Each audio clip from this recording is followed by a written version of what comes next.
Friends, கடும் tea குடிக்க வாங்க, சேமியா உப்புமா சாப்பிட வாங்க. ஒருத்தங்கிட்ட ஒரு குறை இருந்துன்னா அதை நம்ம கேட்கக்கூடாது. அவங்க மனசு பாதிக்கப்படும், சங்கடப்படும். அது மாதிரி எனக்கு ஒரு குறை இருக்குது கேட்டிங்கன்னா, நான் அதை நினச்சி கவலைப்பட்டதும் கிடையாது, வருத்தப்பட்டதும் கிடையாது. ஏன்னா எனக்கு 2 ஆம்பளை பசங்க, சிங்கக்குட்டி மாதிரி 2 ஆம்பளை பசங்க.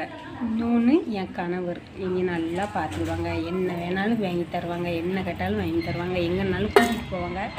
நீங்கள் நல்லா அன்பாக பார்த்துக்கிடுவாங்க, பாசமாக பார்த்துக்கிடுவாங்க. அதனால் எனக்கு இது குறையாவே தெரியலை. ஏன்ட காசு பணம் தான் இல்லை, சொத்து சுகம்தான் இல்லை, ஆனால் சந்தோஷம் அளவுக்கு மீறின சந்தோஷம் இருக்குது. அதனால் எனக்கு இது குறையாவே தெரியலை. அதனால் யார்கிட்டையும் அவங்க குறைய கேட்கக்கூடாது, அவங்க மனசு பாதிக்கப்படும். திரும்ப கேட்டு நம்ம என்ன செய்யணும்.